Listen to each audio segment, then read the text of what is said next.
Buenos días, muchachos. La clase de hoy vamos a continuar viendo el tema de protozoarios. Ya la clase del viernes pues terminamos de ver lo que fue Trichomonas fetus y comenzamos a ver Trypanosomas, que también terminamos de ver las dos enfermedades que eran producidas por estos protozoarios, que principalmente era por Trypanosoma brucei, pues que se iba a producir lo que se conoce como la enfermedad del sueño o Trypanosomiasis africana. Y por Trypanosoma crucis pues se iba a desarrollar la parasitosis conocida como Trypanosomiasis americana o bien enfermedad de Chagas. La clase de hoy únicamente veremos un solo protozoario. Para la clase de mañana terminar de ver pues otro protozoario que es Balantidium coli. Luego, la clase del miércoles vamos a agendar una videollamada, ¿sí? Para que esa pues la atiendan todos, por favor, para ver cómo vamos con las tareas, cómo vamos con los avances. Terminando de ver Balantidium coli, pues les voy a encargar un trabajo que se va a tratar de resolver casos clínicos de todos los protozoarios que hemos visto hasta el momento. Luego tenemos que ver también pues los protozoarios que pertenecen al grupo de apicomplexa, pero considero que hasta ahorita ya tenemos como que bastante material como para poder tener nuestro primer examen. Entonces vamos a terminar de ver entameba histolítica hoy, mañana Balantidium coli, y con todos esos protozoarios y con las generalidades de parasitología ya tenemos suficiente pues tema, suficiente contenido para poder tener nuestro primer examen parcial, que yo creo que lo vamos a agendar para la siguiente semana. Pues para eso necesito tener la videollamada con ustedes el miércoles, por favor. Vamos a agendarla igual de 9 a 10 de la mañana como tenemos la clase, y pues para ver cómo van con el avance de la tarea que les pedí el viernes, que era pues investigar las técnicas de diagnóstico de yardiasis y de Trypanosomiasis, ¿verdad? Entonces, pues como ustedes han visto, hemos avanzado por relativamente rápido con el tema de protozoarios y nos van a faltar de ver pues el tema de apicomplexa, que son pues bastantes otros protozoarios. Luego vamos a pasarnos a ver el tema de los helmintos, que también son algunos, y artrópodos, que son otros tantos, y finalmente vamos a terminar de ver virus.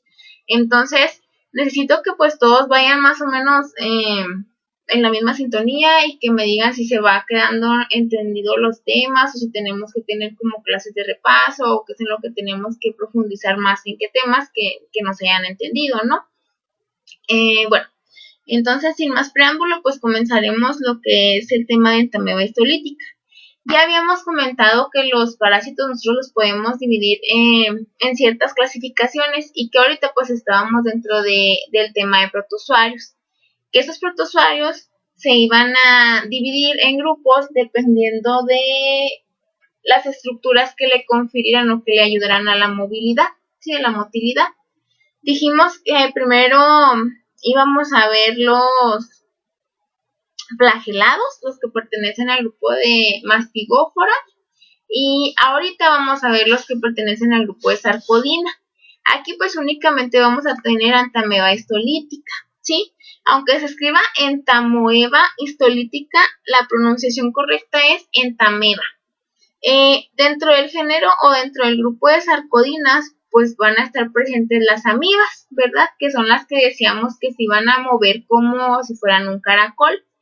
Si alguna vez ustedes vieron las chicas superpoderosas, dentro de esas caricaturas hay una banda de villanos que se conoce como la banda amibas, ¿sí? Entonces, la banda amiba, pues son 3 amibas, las cuales, pues, digamos que es una manera chusca de representar una amiba, pero es para que ustedes más o menos tengan en su mente cómo es una amiba, ¿sí? Bueno, entonces, las amibas son organismos unicelulares primitivos, es decir, son como las primeras formas de vida que existieron aquí en la Tierra. Su ciclo de vida es relativamente sencillo y se divide en 2 fases. La fase de crecimiento con movilidad activa que conocemos como trofozoito y la quiescente resistente e infecciosa que conocemos como quiste, ¿sí? La replicación de ese tipo de protozoarios se realiza mediante fisión binaria. La motilidad la van a lograr a través de pseudópodos, es decir, de pies falsos. Se llaman pseudópodos porque en sí no es una estructura de un pie, sino que, como ya habíamos visto, los protozoarios tienen protoplasma, ¿sí? Ese protoplasma se va a dividir en ectoplasma y endoplasma. Entonces, ¿qué es lo que sucede con las amibas? Las amibas es como si fueran una conformación de este tipo. Si vamos a suponer que tienen, déjenme ver aquí adelante una imagen. Esos son puros quistes.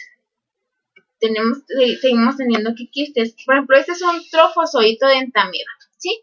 Entonces, ¿cómo es que esta mancha o esa masa, ¿sí?, amorfa, que no tiene forma, se puede desplazar? Porque es como si le saliera aquí una proyección protoplasmática, es decir, como si se extendiera una parte de su protoplasma y entonces el resto del cuerpo se tiene que unir a ella, como que se va arrastrando, se va jalando. Es como si le salieran unas proyecciones aquí en esa masa amorfa y entonces eso es un pseudópodo, que es un pie falso, porque en sí no es una estructura de un pie, sino que es una estructura que pareciera un pie y entonces para poder moverse hacia esa zona, lo que hace la amiba es como jalar todo el resto de su cuerpo y traerlo hacia donde está esa proyección. Sí, es por eso que decimos que esos son unos pseudópodos. Luego, decimos que es un parásito del intestino grueso que causa disentería mediana en humanos. Enfermedad endémica de países tropicales que se produce de forma esporádica en regiones templadas. ¿Sí? Es decir, entamoeba histolítica, cuando penetra un hospedero, ya sea un humano o algún animal doméstico, va a colonizar lo que es intestino grueso. A diferencia de Giardia, que Giardia colonizaba lo que era intestino delgado, duodeno y yeyuno, ¿sí? En este caso, entamoeba histolítica sí coloniza intestino grueso. Es una enfermedad que normalmente la vamos a encontrar en países tropicales o en regiones de clima templado. Entamoeba histolítica y otras amibas parecen causar poco o ningún daño a los animales domésticos. Los trofozoitos y los quistes de estas amibas aparecen con frecuencia en heces frescas de ganado bovino, ovino, caprino, porcino y en caballos perfectamente sanos, por lo que significa que esta amiba puede parasitar humanos, puede parasitar ganado bovino, ovino, caprino, porcino y caballos, ¿sí? Tiene, dentro de su ciclo de vida, tiene dos formas biológicas, que puede ser trofozoito y quiste. Si nosotros viéramos un diagrama de cómo es morfológicamente la entamoeba histolítica, lo viéramos de esta manera. Aquí vamos a tener el trofozoito, que es su forma activa, la forma en la que es metabólicamente activa, donde el parásito en sí, pues, cumple todas sus funciones metabólicas y sus reacciones, pues, necesarias para poder sobrevivir. Aquí, pues, vemos que vamos a tener su núcleo, que es lo que observamos en este círculo blanco. En el centro, pues, va a estar su cariosoma. Luego, aquí pues pueden tener incrustados dentro de ellas eritrocitos o glóbulos rojos, que están representados como estas manchas negras. Luego, vemos aquí que vamos a tener un endoplasma y ectoplasma, que era lo que comentábamos al inicio del tema de los protozoarios, que los protozoarios tienen protoplasma, que es como la equivalencia al citoplasma, sí, vamos a decirlo así. Además que el nombre correcto es protoplasma, que ese protoplasma está dividido como en la pared más externa o en la parte externa, que se conoce como ectoplasma, y en la parte interna, que se conoce como endoplasma, que en sí sería como un citoplasma, ¿sí? Luego, nosotros de este otro lado pues tenemos la forma de quiste, la morfología de un quiste de entamoeba histolítica, como se observaría. Pues aquí vemos que ese quiste, pues, de trofozoito, ese trofozoito se puede enquistar pasando por estas fases que tenemos aquí. Y finalmente el quiste, como se va a observar, se dice que tenemos un quiste tetranucleado. ¿Por qué? Porque van a aparecer dentro de él 4 núcleos. Y va a aparecer pues aquí un quiste que tiene forma esférica y que tiene una doble capa, una membrana muy gruesa, ¿verdad? Que le va a conferir resistencia a condiciones medioambientales extremas, ¿no? O condiciones medioambientales no favorables para esa amiba. Aquí pues podemos ver que cuando recién se enquista este trofozoito, lo que sucede es que le comienza a aparecer esa membrana muy gruesa, esa doble capa que le confiere resistencia, y vemos que dentro de ellos pues van a tener cuerpos cromatínicos, va a tener algunas vacuolas, va a tener su núcleo y su cariotipo, ¿sí? Dentro de esos cuerpos cromatínicos pues se pueden almacenar sustancias que le van a servir como alimento, y dentro de esas vacuolas pues pueden también almacenarse algunos otros componentes. Luego, aquí lo que podemos observar es que el núcleo se empieza a dividir. De únicamente tener uno, pues podemos tener aquí dos. Y finalmente esos dos núcleos se van a volver a dividir para poder obtener cuatro núcleos en la forma de quiste de entameba histolítica, ¿sí? ¿Cuál es el ciclo de vida de esta amiba? ¿Cómo es que se infectan los humanos, los bovinos, los ovinos, los caprinos, los cerdos y pues los caballos, ¿no? La infección es adquirida casi exclusivamente por la ingestión de quistes tetranucleados. ¿Qué quiere decir esto? Que la fase infectante de entameba histolítica no es el trofozoito, sino el quiste tetranucleado.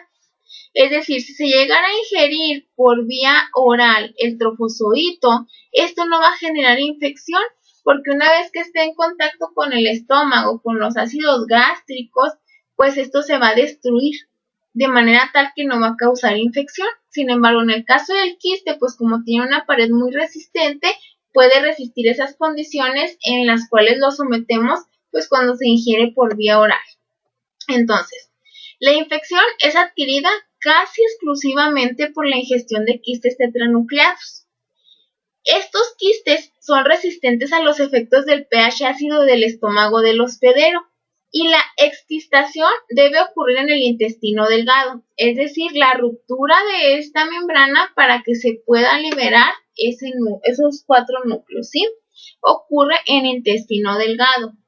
¿Por qué? Porque allí en el intestino delgado la alcalinidad del medio o la acción de determinadas enzimas digestivas o bien la combinación de ambas van a debilitar la pared del quiste y va a emerger un trofozoito. Aquí pues recuerden que ese quiste tiene cuatro núcleos. Por lo tanto, a partir de un quiste pueden emerger de él cuatro trofozoitos, porque cada trofozoito estará conformado de un núcleo y de su protoplasma, ¿sí? Entonces, la pared del quiste se va a debilitar por la acción de la alcalinidad del medio en el intestino delgado y por la acción de determinadas enzimas digestivas. Y de él van a salir cuatro trofozoitos por quiste. Los trofozoitos van a llegar al intestino grueso y lo van a colonizar gracias a las moléculas con actividad lítica presentes en su membrana celular y citoplasma. Se alimentan de bacterias y de otras células en contacto con la superficie, como pueden ser glóbulos rojos o glóbulos blancos. Aumentan de tamaño y alcanzan las dimensiones definitivas de los trofozoitos maduros, ¿sí? Entonces, esos trofozoitos que van a emerger a partir del quiste en la región de intestino delgado van a lograr colonizar el intestino grueso, porque tienen moléculas con actividades líticas, es como actividades de destrucción, ¿sí? De tejidos presentes en su membrana celular y en el citoplasma. Son capaces de alimentarse esos trofozoitos de bacterias y de otras células como glóbulos rojos o glóbulos blancos. Entonces, conforme van creciendo esos trofozoitos, van a aumentar su tamaño hasta que alcanzan fases de trofozoitos maduros. Dentro de la luz y de las criptas de la mucosa del intestino grueso, los trofozoitos son capaces de multiplicarse y pueden llegar a invadir la pared del intestino grueso o incluso migrar a otros órganos y tejidos distantes, ¿sí? Entonces, en el intestino grueso es donde van a colonizar y donde se van a replicar, donde se van a multiplicar. Esos trofozoitos pueden quedarse únicamente limitados a intestino grueso o bien pueden ser capaces de migrar hacia otros órganos o a invadir otros tejidos que quedan lejos del intestino grueso. En ciertas condiciones del colon, esos trofozoitos pueden lograr enquistarse y esos quistes pues finalmente van a salir al medio ambiente por medio de las heces. Sí, junto con las heces nosotros podemos observar esos quistes. La fase diagnóstica de esta parasitosis pues van a ser los quistes, los cuales los podemos observar en muestras de heces. Entonces, aquí tenemos el ciclo de vida de Entamoeba histolítica, pero lo vamos a ver en forma de diagrama, ¿sí? Aquí vemos que la forma infectante o la fase infectante es el quiste tetranucleado. Ese quiste tetranucleado pues se va a ingerir por medio de vía oral.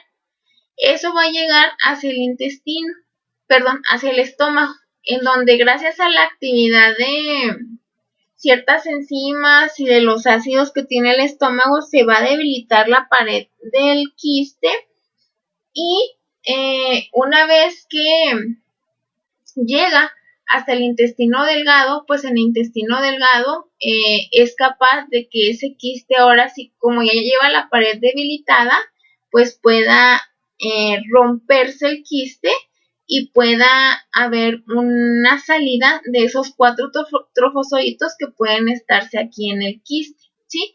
Esos 4 trofozoitos que salen de cada quiste, pues lo que va a hacer es que van a llegar hacia el intestino grueso, en donde en el intestino grueso van a colonizar la mucosa del intestino grueso, se van a multiplicar y esos trofozoitos pueden quedarse ahí, o sea, viviendo ahí en las vellosidades, en las criptas, en la luz más bien de ese intestino grueso. Esos trofozoitos pueden llegar a quedarse ahí únicamente o bien pueden llegar a migrar hacia lo que son pulmones, cerebro o hígado. En ciertas condiciones, esos trofozoitos son capaces de enquistarse nuevamente y salir por medio de las heces. También podemos encontrar dentro de las heces a Entamoeba histolítica en forma de trofozoito, porque hay que recordar que esos trofozoitos pues van a colonizar lo que es la pared de intestino grueso. Entonces, en ocasiones, pues cuando vaya avanzando las heces a través del intestino grueso, pues también puede traer consigo arrastrando pues algunos trofozoitos, los cuales al momento de que estén presentes en las heces, pues van a ser susceptibles a diagnóstico mediante microscopía. Aquí pues vemos que la fase infectante es el quiste tetranucleado, la fase diagnóstica puede ser el quiste y el trofozoito. Vemos que, por ejemplo, cuando únicamente hay amibas en el intestino grueso, entonces decimos que es una colonización no invasiva, porque únicamente pues está colonizando intestino grueso y no está colonizando pues alguna otra órgano o tejido, ¿no? Luego podemos tener enfermedad intestinal cuando además de ese intestino, bueno, está colonizando la porción de, pues la primera porción en la cual se van a unir el intestino delgado con el intestino grueso, ¿sí? Entonces, si únicamente está colonizando cierta porción del intestino grueso, entonces decimos que es una colonización no invasiva. Si esa amiba está colonizando la primera porción de intestino grueso que se conecte con el intestino delgado, entonces decimos que es una enfermedad intestinal. Y si esa amiba es capaz de migrar a órganos diferentes al intestino, entonces estamos hablando de una enfermedad extraintestinal, ¿sí? Que es lo que podemos observar aquí.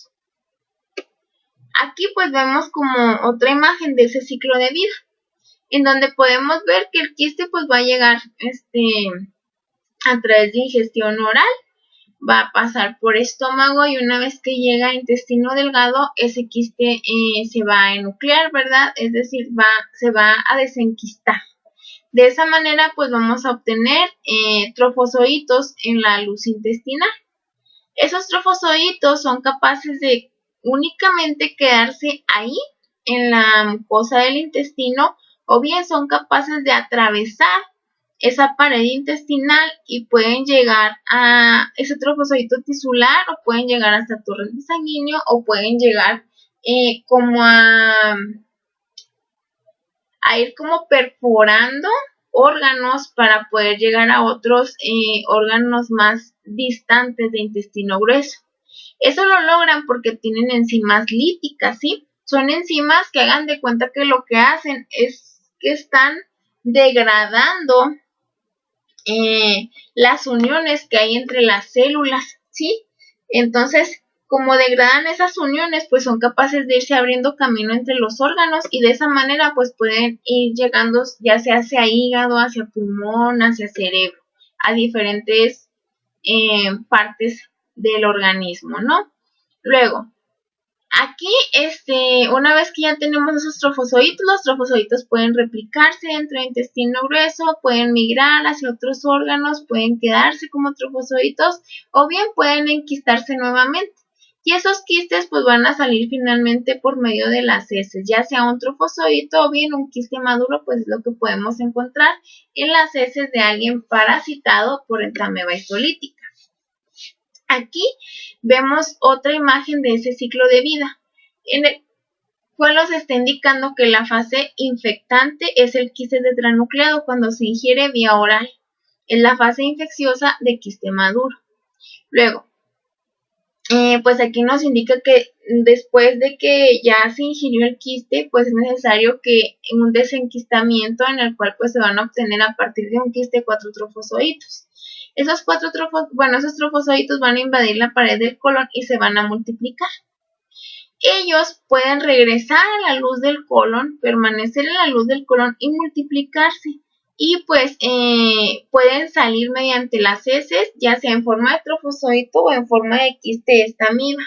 Pero también cuando están invadiendo la pared del colon y multiplicándose, les digo, gracias a las enzimas que poseen, que son enzimas líticas, pueden ir deshaciendo uniones entre células o entre tejidos, entonces pueden irse abriendo camino o bien puede llegar hasta circulación, en donde pueden llegar a otros órganos como pueden ser pulmones, pueden ser hígado o algún otro órgano, ¿verdad? Y ahí pueden llegar a formar abscesos extraintestinales. Y pues el hecho de que haya amibas en tejidos como el hígado, como pulmones, eso significa que para que las amibas tengan que ocupar un espacio ahí, debieron haber degradado tejido bueno o tejido sano que se encontraba localizado en los pulmones o en el hígado, ¿sí? Entonces eso pues va a provocar alteraciones en el funcionamiento de esos órganos, lo que puede generar pues un cuadro clínico de amibiasis. Bajo el microscopio, los quistes de entamoeba histolítica los podemos observar de esta manera. ¿Sí? Este es un diagrama únicamente, en el cual vamos a observar que pues un quiste es tetranucleado. Pero, por ejemplo, aquí en el diagrama nosotros identificamos perfectamente bien los 4 núcleos que tiene el quiste. Pero bajo el microscopio en ocasiones eso es un poco más complicado, ¿sí? Como se ve aquí, esta lucecita como que está brillando el quiste, es a lo que le llamamos refringencia. Es lo que ya habíamos venido comentando desde el inicio del curso, ¿verdad? Que si yo le muevo en el microscopio al botón micrométrico, pues yo puedo ver esa refringencia, esas estructuras que son como los quistes, ¿no? Que tienen una pared muy gruesa y pues se van a ver refringentes. Por decir aquí, pues únicamente yo le estoy viendo un núcleo y sin embargo es un quiste de entamoeba histolítica. Acá en este caso, pues únicamente yo le alcanzo a percibir 2 núcleos y pues los cuerpos cromatínicos. Aquí pues igual yo le veo 2 núcleos y los cuerpos cromatínicos. ¿Por qué? Porque aquí pues muy probablemente apenas estaba formando ese quiste de entamoeba histolítica, que si ustedes recuerdan aquí en este diagrama que yo les mostré es cuando el trofozoito se enquista, pues aquí es como la primera fase de ese quiste, en el cual únicamente tiene aquí un núcleo y vemos pues la membrana gruesa, ¿no? Luego la segunda fase de ese quiste es cuando tiene los 2 núcleos y sigue con su membrana gruesa y pues ya un quiste maduro es aquel quiste que tiene los 4 núcleos o un quiste tetranucleado. Entonces en estas imágenes pues podemos ver a lo mejor quistes inmaduros, ¿verdad? Por llamarlos de esa manera, en la cual pues aquí únicamente vemos un núcleo, aquí ya estamos viendo los dos, aquí también dos. Luego, aquí pues podemos ver perfectamente bien ese quiste tetranucleado. Aquí tenemos un núcleo, aquí tenemos el otro núcleo, aquí tenemos el otro núcleo y aquí tenemos otro. Tal vez con eso de que yo les dije que vemos perfectamente bien un quiste tetranucleado, tal vez hubo alguien que diga, no, yo no alcanzo a ver aquí los 4 núcleos. Es normal. ¿Por qué? Ay, perdón. Porque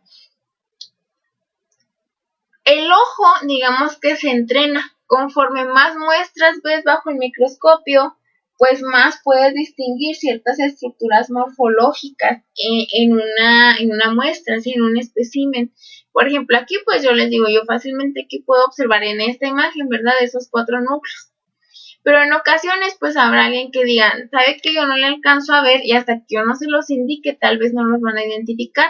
Eso es, les digo, como por experiencia con la práctica, vas agarrando experiencia para identificar ciertas estructuras. Aquí vemos por un quiste inmaduro, porque pues únicamente le estamos viendo el núcleo grande y aquí pues estarían los cuerpos cromatínicos. Aquí pues también vemos un quiste inmaduro porque únicamente le vemos los dos núcleos y el cuerpo cromatínico, ¿sí? Luego, el trofozoito, ¿cómo se observaría? Se observaría de esta manera. Si se fijan aquí, ya no es una forma esférica, sino que es algo amorfo, sí, algo como más alargado. Y pues podemos observar claramente su núcleo. Si se fijan aquí, el núcleo del trofozoito, pues es relativamente grande, comparado con los núcleos que tiene el quiste, ¿sí? Aquí pues vemos básicamente muy bien el trofozoito porque tiene una forma rara, alargada, no tiene forma, de hecho por eso decimos que es amorfo, sin, morfo, forma, entonces no tiene forma, es amorfo, ¿sí? Luego, otra cosa que les quería comentar es que cuando los trofozoitos de Entamoeba histolytica los encontramos dentro de las heces, si estamos hablando que son muestras frescas, nosotros podemos alcanzar a ver que ese trofozoito se va moviendo, ¿sí? Entonces, el hecho de que se esté moviendo nos facilita su identificación bajo el microscopio, porque estamos viendo algo que se mueve, a diferencia del quiste, que pues únicamente lo vamos a tener ahí, y si no nos fijamos bien, se nos puede pasar, no podemos no identificarlo, pues, ¿no? Bueno, aquí podemos ver un trofozoito de Entamoeba histolítica. Así es como lo veríamos bajo un microscopio de campo claro si tuviéramos una muestra para analizar. Y si lo alcanzáramos a ver, lo vamos a ver así. Si se fijan, ese trofozoito es relativamente grande, porque aquí la escala que estamos utilizando es que esta barrita mide 10 micrómetros. Si yo lo pongo sobre este trofozoito, yo a lo mejor puedo decir que de largo ese trofozoito tiene como 23 micras de largo. De ancho, pues a lo mejor tendrá como unas 13, ¿sí?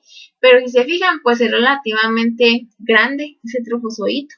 Y ese trofozoito, les digo, cuando estamos analizando una muestra fresca, pues vamos a ver que se está desplazando, que se está moviendo, ¿sí? Eso pues nos llama más la atención ante nuestros ojos y podemos identificarlo más fácilmente. Entonces, hasta aquí, les digo, hemos visto el tema de Entamoeba histolítica. La clase de mañana vamos a abordar el tema de Balantidium coli. Y ya con este tema visto hasta Balantidium coli, lo que vamos a hacer es que les voy a dejar una tarea que se trata de analizar, bueno, de resolver unos casos clínicos de todos los protozoarios que hemos visto, sí, que sería Giardia lamblia, que sería Trichomonas fetus, sería Trypanosomiasis, Entamoeba histolítica y también sería Balantidium coli. Luego les digo, con eso pues ya tenemos suficiente material pues como para poder tener un examen, que ya el miércoles que tengamos la videollamada pues fijamos la fecha del examen, ¿sí? Luego, otra cosa que les quería comentar es que pues yo ya les he dejado algunas tareas, entonces voy a estar checándolas y pues cada una de esas tareas tienen una puntuación. Otra de las cosas que les quería comentar es que yo estoy pasando lista, como les había comentado en la primera videollamada que tuvimos para la presentación del curso. Por decir, hoy lunes ustedes debieron haber ingresado a la plataforma a las 9 de la mañana porque de 9 a 10 tenemos la clase. Entonces yo checo quién ingresó a esa hora. Quien haya ingresado a esa hora tiene, digamos, su asistencia, ¿no? Y quien no, pues no la tiene. Entonces, yo con base en eso, yo les voy a poner, pues, el porcentaje de participación, ¿sí? De la calificación que yo les mostré, que cómo íbamos a calificar primer parcial, segundo parcial y tercer parcial, que dijimos que la participación era su ingreso a la plataforma. Entonces, de esa manera, yo estoy ahí registrando quién sí está ingresando regularmente a la plataforma. Hay personas, la verdad, que casi nunca entran, entonces yo no sé cómo están llevando el curso. Hay que recordar, muchachos, que en estas clases virtuales mucho de su aprendizaje depende de ustedes, ¿sí? Porque yo como maestra, pues yo les estoy subiendo su material, pero yo no me puedo asegurar o cerciorar que ustedes lo revisen, porque esa es responsabilidad suya. Entonces, cada quien pues va a estar revisando su material. Luego, las tareas, si no me las entregan en tiempo, pues a lo mejor aquí en la plataforma todavía las pueden subir porque yo no les he puesto la opción de que si ya no es la hora, la fecha límite, se las bloquee, ya no los deje subirlo, ¿no? Sino que pues digo, bueno, se los va a permitir que lo suban. Pero a mí en la plataforma me dice, esa tarea fue entregada con tanto tiempo de retraso. O sea, yo sé a qué hora y qué día lo subieron, ¿sí? Entonces, si lo suben en destiempo, pues yo puedo considerarles que eso no va a valer porque no me lo entregaban en el tiempo o en la fecha límite adecuada, ¿sí? Entonces,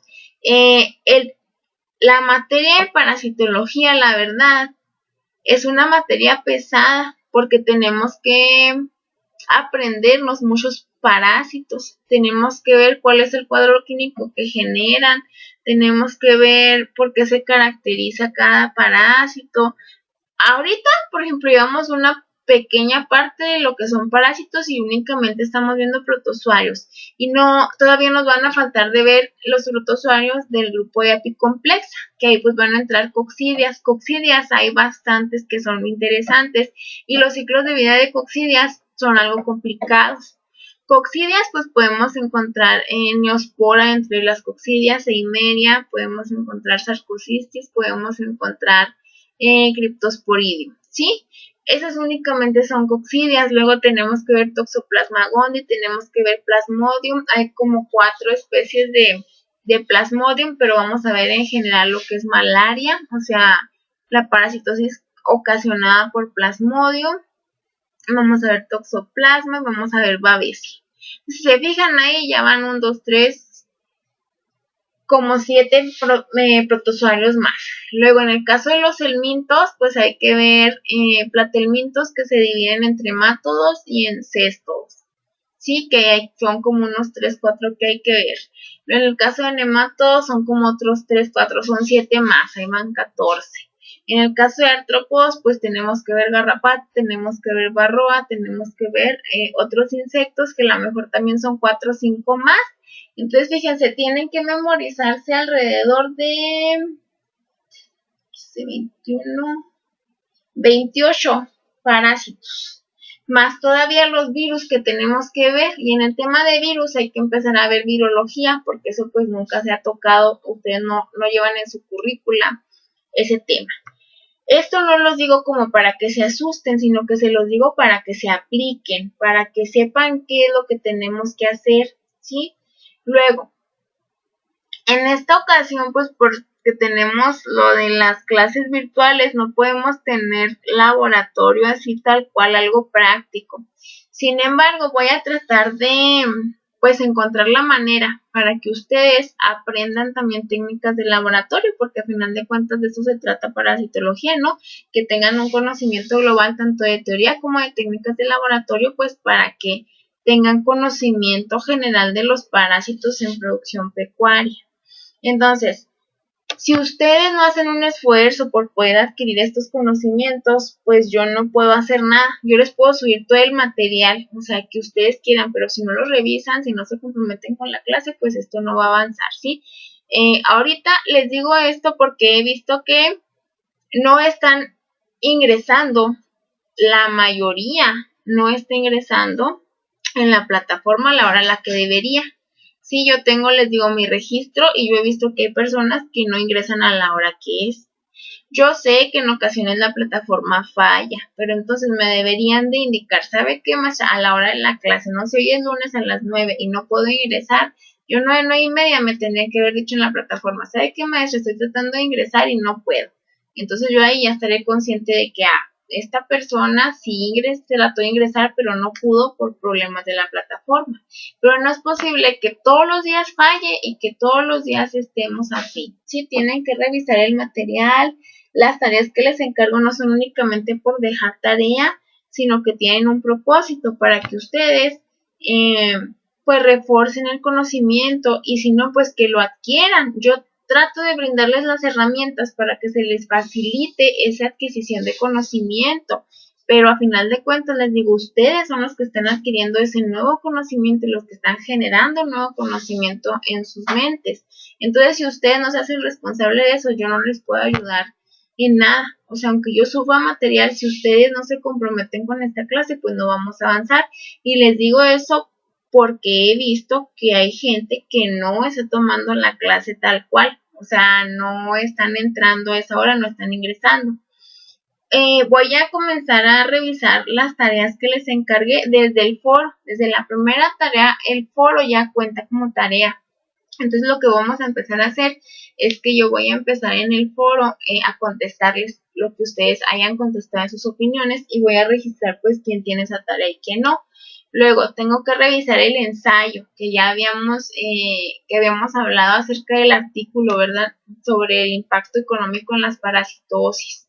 También eso me gustaría abordarlo la clase del miércoles en la videollamada, ¿sí? Y pues ahora la tarea que les encargué este viernes, ¿verdad? Que son más técnicas de laboratorio, técnicas de diagnóstico para giardiasis y tripanosomiasis. Sí, entonces les digo, yo sí les quiero hacer mucho hincapié en que ustedes son responsables de su conocimiento, de adquirir nuevos conocimientos.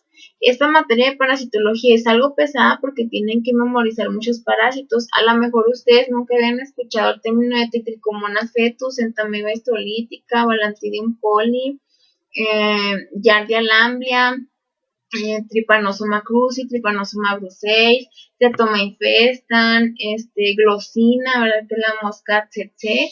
Entonces, hay muchos términos, les digo, que a lo mejor son nuevos para ustedes, pero se los tienen que aprender porque no hay de otra. O sea, hay cosas que si uno se las tiene que aprender de memoria porque no te queda más, ¿sí? Tal es el caso del nombre de estos parásitos.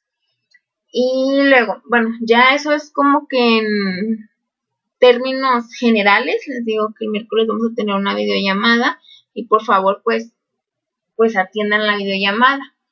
Luego también les quería comentar que todos los documentos que yo comparta en el Drive tienen acceso para que ingresen, pero a partir de su correo de la UASH. Sí, igual la videollamada, les voy a mandar invitación para la videollamada por correo. Y también les voy a poner el link de la videollamada ahí en la plataforma por mensaje. Pero por favor ingresen a partir de su cuenta de correo electrónico institucional de la UASH, porque luego si ingresan con otro correo, yo los tengo que admitir y en veces si ya ingresan un poco tarde, o sea, después de que se inició la sesión de la videollamada, yo por estar a lo mejor explicando o compartiendo mi pantalla, no me fijo que alguien ya ingresó y esa persona no puede tener acceso a la videollamada hasta que yo lo admita, ¿sí? Entonces, para que ustedes tengan más fácil acceso, pues que ingresen, por favor, con su correo, con su cuenta de la UASH y que tengan, pues, esa costumbre más bien de que siempre se manejen con su correo institucional para poder abrir todos los documentos del Drive que yo comparta o algún tema en particular, ¿sí? Entonces, pues sin más, hasta aquí dejamos la clase del día de hoy. Les agradezco su atención, que tengan un bonito día y nos vemos mañana.